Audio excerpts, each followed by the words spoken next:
Dulu Bawaslu dengan KPU itu kan kayak Tom and Jerry. Kayak Tom and Jerry. Kayak Tom and Jerry. Siapa yang ketinggalan ini? Udah pasti. Udah. Bukan Tom and Tahu Jerry. lah gitu kan ya, Tom and Jerry lah gitu kan. Dulu ya.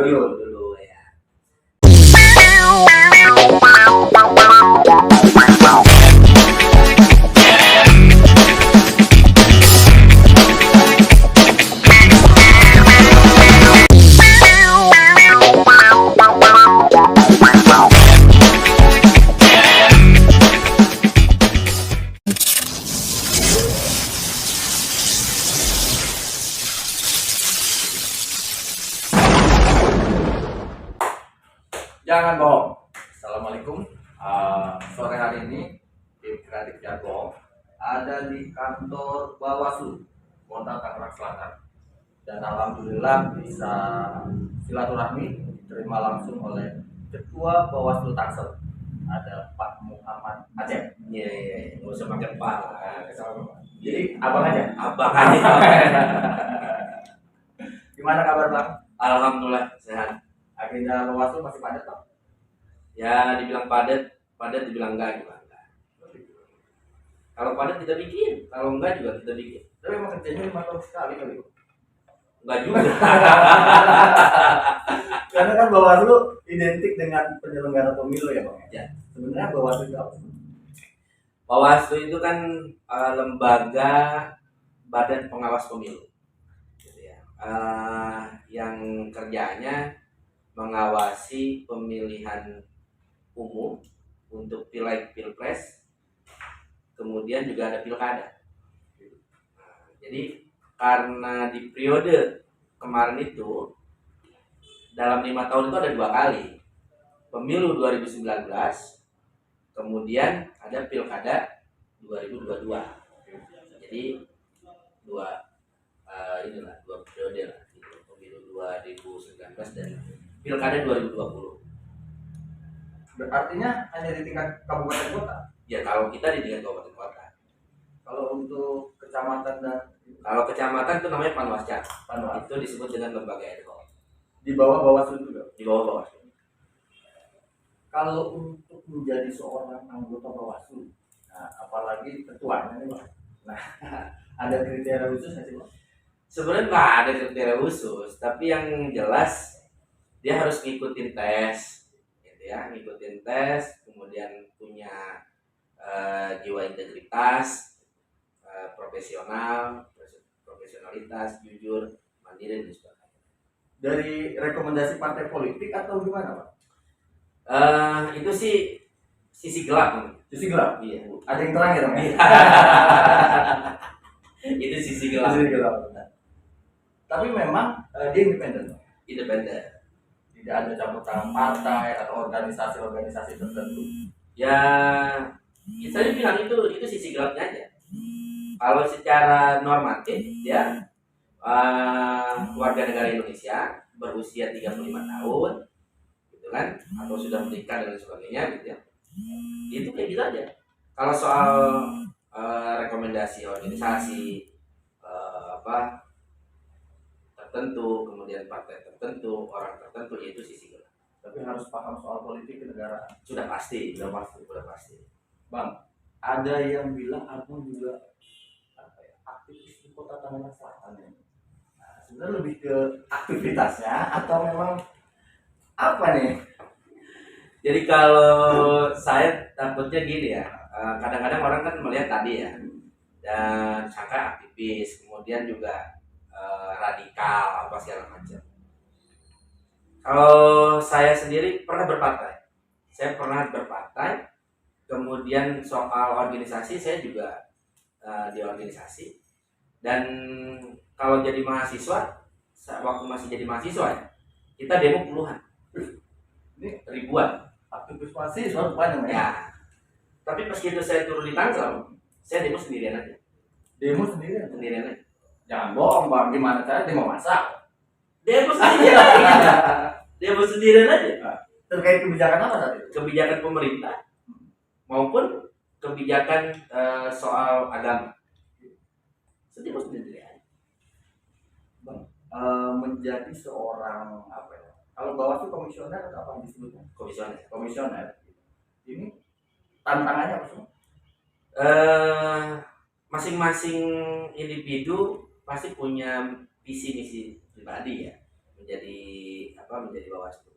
Tantangan paling utama adalah bagaimana meyakinkan ke masyarakat bahwa Bawaslu ini bekerja dengan baik dan benar. Itu sih tantangan paling utama. Memang ketika penyelenggaraan pemilu itu berlangsung, Bang, kan banyak orang yang nggak tahu nih bahwa ada Bawaslu. Itu tempat ngadu, tempat curhat, atau tempat pelaporan? Ini fenomena lama ya sebenarnya ya. Jadi di masyarakat itu yang dikenal sebagai penyelenggara pemilu itu cuma hanya KPU. Hanya KPU. Itu dari lama. Dari lama. Asal ditanya ke masyarakat, penyelenggara pemilu siapa?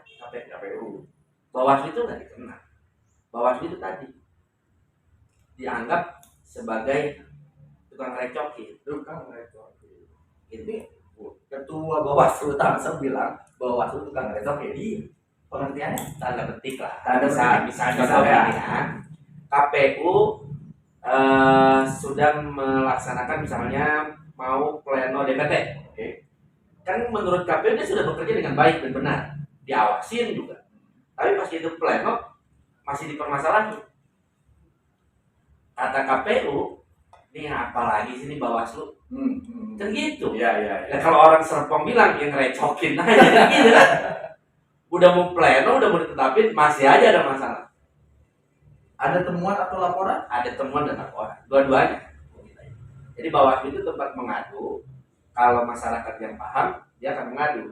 Tapi kalau masyarakat yang tadi menilai bahwa penyelenggara itu adalah KPU, ya Bawaslu dianggap bukan apa-apa. Kalau melihat tupoksi Bawaslu itu sebenarnya lebih ke pengawasan atau Pencegahan, kemudian kedua pengawasan, ketiga penindakan. pencegahan dalam hal apa, Pak? Contohnya gini misalnya, jadi kayak sekarang lah ya. Sekarang ini pemilu nih. Kita lakukan pencegahan bagaimana soal netralitas ASN. Nah, jadi kita melakukan sosialisasi ke ASN bahwa Anda tidak boleh berpihak mendukung salah satu partai politik atau calon presiden nantinya atau caleg, nggak boleh. Nah, sebelum itu terjadi, kita sudah melakukan sosialisasi soal netralitas ASN. Itu pencegahan kita. Kemudian ada money politik. Kita juga melakukan sosialisasi ke masyarakat agar tidak melakukan atau menerima uang, karena money politik ini begitu bahaya. Gitu ya. Kenapa? Banyak akibat money politik menjadi koruptor. Bagaimana orang nyalek habis 7 miliar. Ada, Bang? Ada. Sampai habis 7 miliar, ngejual tanah hektaran, gaji anggotawan berapa? Gak punya masa kali Bang itu. Nah, itu sisi gelap lagi itu, ya kan? Itu ada. Kemudian misalnya terkait soal politik identitas. Kan politik identitas itu sebenarnya sah-sah aja. Ya kan gitu. Atau politik syarat. Kan sebenarnya sah-sah saja, tapi ketika ditambahin kata-kata dipolitisasi, nah itu yang nggak boleh. Nah itulah yang kita melakukan pencegahan terhadap politisasi syarat, politisasi identitas, itu yang nggak boleh.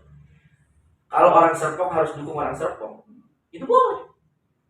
Tapi ketika dimasifkan menjadi politisasi, maka itu nggak boleh. Orang lain nggak boleh masuk. Ini hanya untuk orang Serpong. Nah itu nggak boleh. Dia melakukan pencegahan ketika ini jangan sampai dipolitisasi.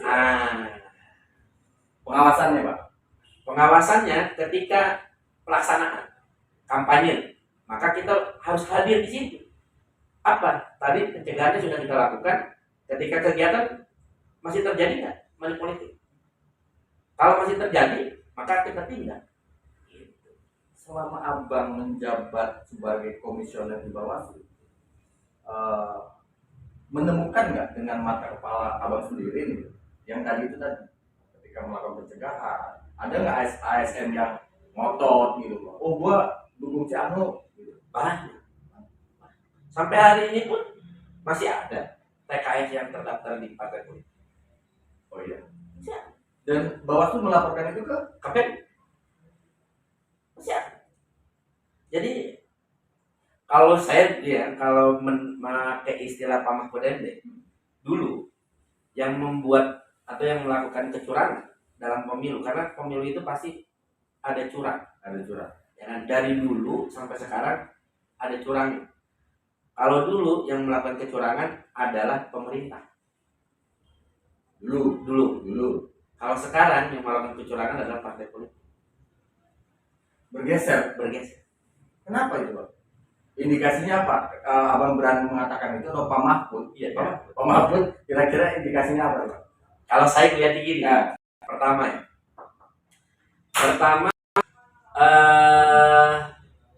kalau zaman Pak Harto, menteri-menteri nggak ada yang berpartai kan? Iya. Nggak ada, ya kan? Karena di satu kekuasaan. Betul. Kalau sekarang Hampir mayoritas menteri ada partai. Jadi bergeser ke situ. Iya. Gitu. Ya. Nah, 2022 saat ini kan nggak ada penyelenggaraan pemilu, Bang. Artinya di Tangsel kan sudah selesai, mungkin di 2024 ya. Nah, apa sih yang dikerjakan oleh Bawaslu Tangsel? Tahapannya sekarang itu verifikasi parpol. Nah, di verifikasi parpol itu memang kerjaannya KPU, bukan kerjaannya Bawaslu. Bawaslu cuma hanya mengawasi KPU mengerjakan sesuai dengan tupoksinya nggak, melaksanakan sesuai dengan kewenangannya nggak. Kalau dia tidak melaksanakan sesuai dengan kewenangan dan tupoksinya, maka kita bisa melaporkan dia ke DKPP. Gitu. Tapi kalau misalnya dia melaksanakan ya dengan aturan yang baik, itu nggak ada masalah. Nah, untuk seleksi lagi-lagi balik ke tupoksi Bawaslu itu sendiri, Bang. Karena ternyata saya melihat nggak mudah jadi anggota Bawaslu. Persaingannya ini gimana sih? Ya jelas nggak mudah lah. Mudah. Karena gini, contoh nih ya, kayak ikan. Jadi ikan masuk ke mau masuk ke dalam sebuah lubang. Lubangnya itu cuma hanya muat untuk 6 orang atau untuk 6 ikan. Di situ ada makanan, ada vitamin dan sebagainya. Itu kan semua ikan akan masuk ke situ. Banyak yang masuk cuma hanya 6 yang bisa masuk. Maka yang lain yang terjadi apa? Sikut-sikutan. Ya kan, kalau lele main patil-patilan. Begitu kan? Iya. Nah, bicara susahnya begitu susahnya. Karena yang diterima itu cuma hanya 5 orang, yang daftar 50 orang. Kenapa Abang pilih di Bawaslu? Kan ada KPU, ya kan? Atau ada ASN, ya kan? Siapa sih yang nggak kenal Bang Acep kalau bicara Tangerang Selatan? Tapi kenapa memilih Bawaslu? Sejarahnya panjang ya, kenapa saya harus pilih Bawaslu? Karena saya pernah berpartai dan saya pernah nyalon. Saya nyalon nggak jadi. Waktu itu masih sistem tertutup lah, nomor urut ya. Karena kebohongan yang dilakukan oleh partai terhadap diri saya, akhirnya saya coba untuk masuk ke dunia pemilu lewat jalur yang berbeda, itu Bawaslu. Saya ingin waktu saya nyalon, ada mungkin kalau ini ada yang nonton nanti ya, ada yang nonton mantan PPK yang itu segala macam, mungkin ingat nawarin duit, nawarin suara, udah mau nggak satu kecamatan nih 1000 suara, angkanya sekian, emang bisa, udah nanti kita ngaturin. Oh gitu ya, karena kita kan caleg miskin, ya kan, Caleg duafa ya kan, nggak bisa kan gitu. Akhirnya saya nggak turutin. Itu yang menjadi pertanyaan saya, kok bisa ya kayak begini. Maka 2004 saya jadi caleg, 2008 saya jadi PPK. Memang dari bawah. Ya, saya jadi PPK. Ketika saya jadi PPK, saya mengetahui betul itu bagaimana kecurangan yang dilakukan oleh penyelenggara. Tapi demi Allah, saya tidak melakukan itu. 2008, 2009, 2009 itu pemilihan pemilu. Itu saya jadi PPK lagi. Dan di situ bagaimana caleg-caleg dijadikan oleh penyelenggara. Artinya memang ada istilah terstruktur dan masif itu oleh penyelenggara itu bisa abang katakan iya. Iya. Transaksi jual beli kursi Iya. masif tuh. Masih. Luar biasa nih. Asik juga nih obrolan. Nah, itu kan hari ini kan Bawaslu ya. Pilkada kemarin belum lama-lama banget gitu. Nah, ada nggak sih bang kekhawatiran atau abang pernah diancam nggak? Karena tadi abang bilang Bawaslu itu kan tukang ngerecokin nih. Pernah nggak diancam untuk tidak jadi tukang ngerecokin? Jangan bohong nih. Kalau saya nggak akan bohong, saya nggak akan bohong. Kalau diancam, saya tidak pernah. Kalau diancam soal nyawa ya, saya nggak pernah. Cuman diancam mau di demo, itu sering Pak. Kantor Bawaslu di demo? Iya. Cuman saya bilang kalau mau demo kantor Bawaslu, jangan 10-20 orang. Nah betul. Ya nggak rame. Susah kalau yang bicara mantan aktivis. Iya. Terus yang meliput TV nggak mau meliput. Nggak boleh bu. Iya. Ya kan? Tapi kalau 200 orang, 300 orang, TV mau liput. Alasannya itu. Ya alasannya itu. Akhirnya gak jadi tuh kan demo kan gitu kan. Ada demo sekali di sini ya sedikit, cuma 10 orang, 15 orang gitu. Nah, kalau menurut apa? Sebenarnya ada nggak kan di caleg ya ataupun calon-calon itu ketika dengar kata Bawaslu sesuatu yang menakutkan, tukang ngerecokin lah, gangguin lah, bisa digugurkan dan sebagainya. Menurut abang apa sih yang bikin mereka takut? Kejahatannya terbongkar. Yang sudah disusun rapi itu terbongkar. Karena kuncinya Bawaslu. Dan saya sedikit banyak tahu gitu. Bagaimana kecurangan yang dilakukan oleh PPK, bagaimana kecurangan di tingkat KPPS, bagaimana kecurangan dulu ada rekapitulasi di tingkat kelurahan ya. Sekarang kan udah nggak ada. Nah, saya tahu. Kalau artinya semangat untuk kampanye secara jurdil itu, kalau kampanye jurdil kan cuma hanya kampanye bagaimana tidak boleh mengatakan mendebatkan soal dasar negara, ya kan? Kampanye jujur, adil itu kan cuma hanya slogan, Mas, untuk peserta, ya kan? Kita menegakkan itu. Nah, kalau kita tidak tahu orang berbuat curang, bagaimana kita bisa mengawasi? Gitu. Kalau misalnya dibilang, oh berarti si Acep dulu juga pernah berbuat curang. Saya pernah berbuat curang, tapi bukan soal suara. Mau saya kasih tahu nggak kecurangan saya dulu? Ya, harus dong. Oh ya, jadi nggak boleh bohong. Yang sekarang dampaknya pun masih ada. Kecurangan dulu, Iya. berdampak sampai hari ini masih ada. Apa itu bang? 2008, saya jadi PPK. Ini tadi saya bilang saya jadi PPK. Daftar pemilih itu kan harus ada nomor, nama, NIK, alamat, jenis kelamin.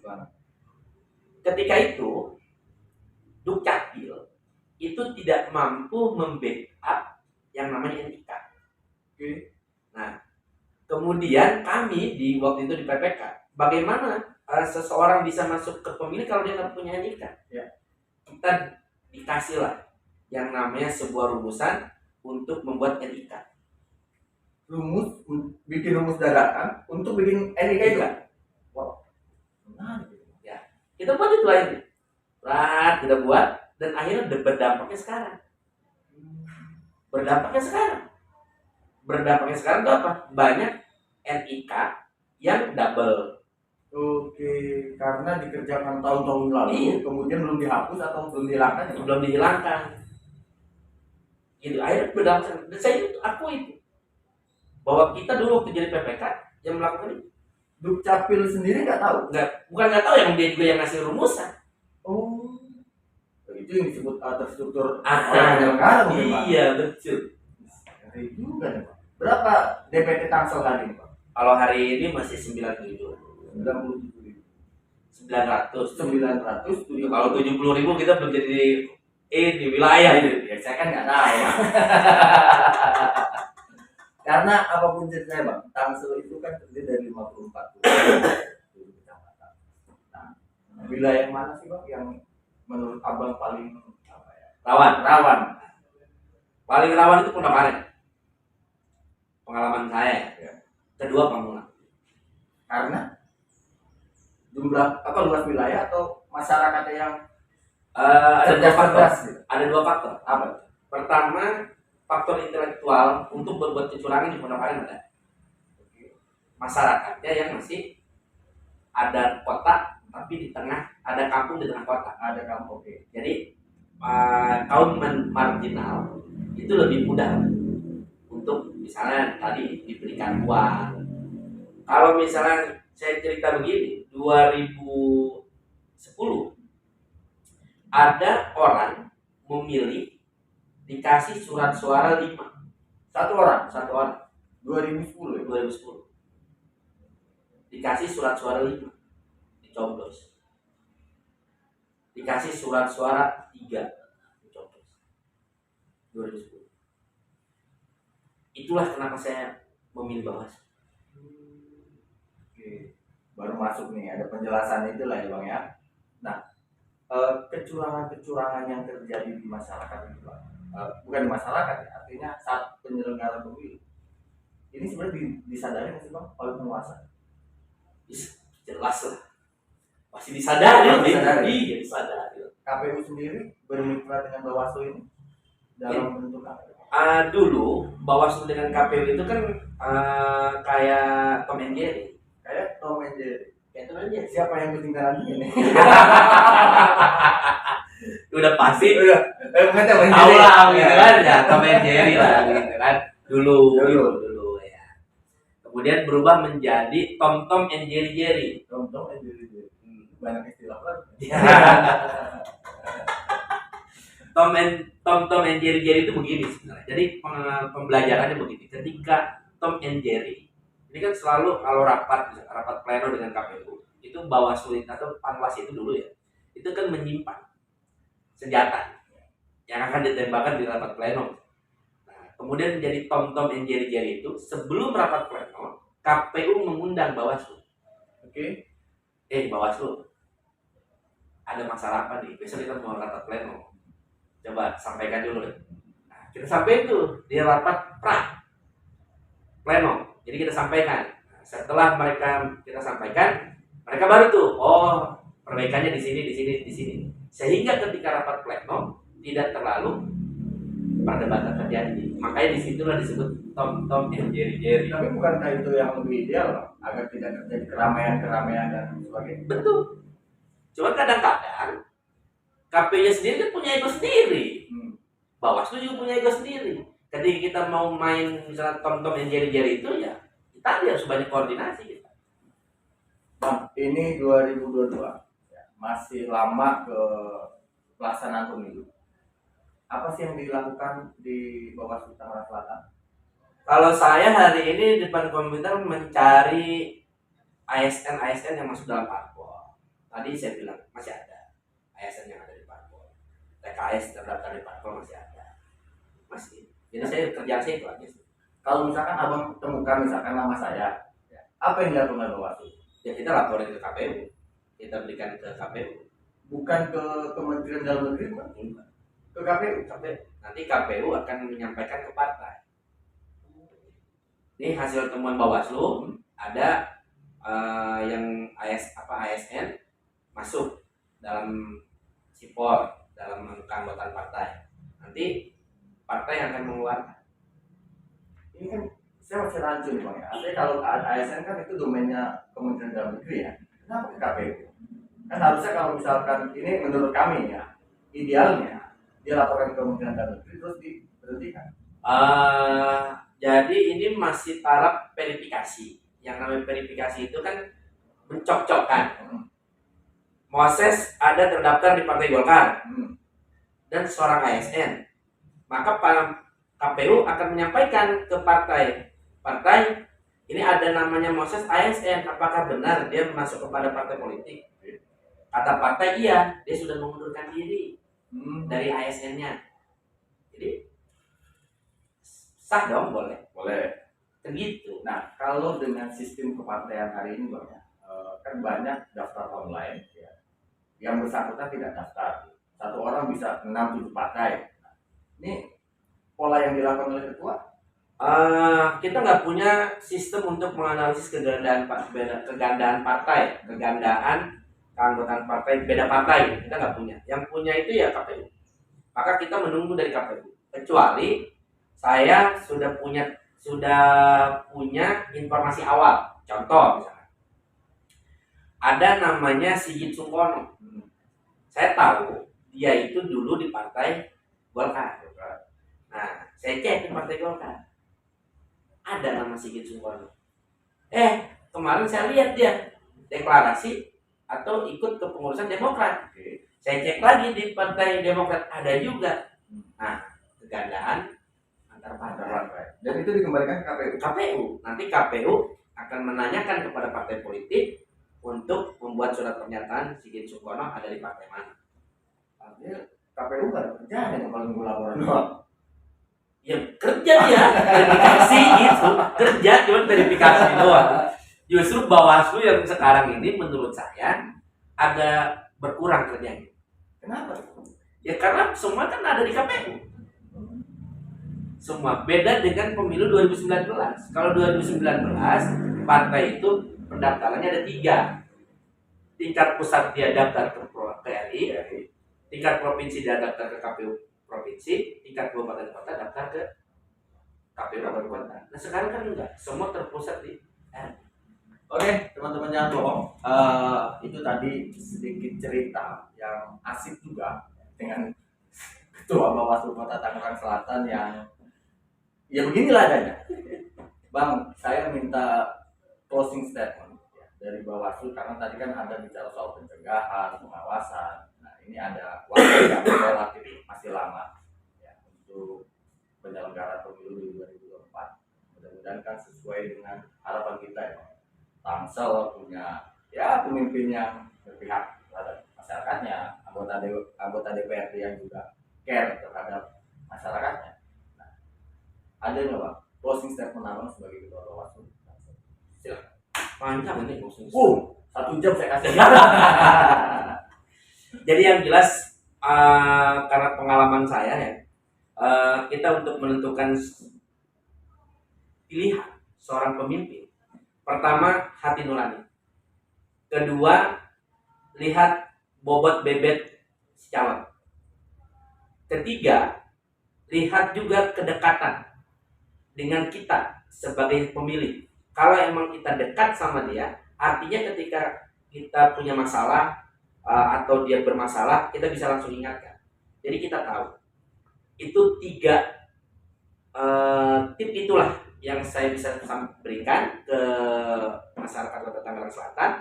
Selain kita harus punya sense of belonging terhadap demokrasi. Apa sih sense of belonging terhadap demokrasi? Yaitu rakyat yang awas, pemilu akan adil. Kalau rakyatnya juga cuek, maka untuk menciptakan pemilu yang adil itu sepertinya panggang jauh dari api. Gitu. Jadi intinya adalah rakyat yang awas. Dia bisa mengontrol demokrasi di Tangerang Selatan agar lebih baik lagi. Abang siap terima aduan dari masyarakat? Oh siap. Memberikan ruang sebesar-besar buat masyarakat? Siap. Oke teman-teman, ya kita sudah dengarkan langsung bahwa Bawaslu Kota Tangerang Selatan siap menerima aduan dari kita dengan tadi rakyat yang awas, Pemilu adil. pemilu adil. Terima kasih Bang Acep, Ya. mudah-mudahan kita ketemu lagi. Terima kasih. Jangan bohong. Jangan bohong.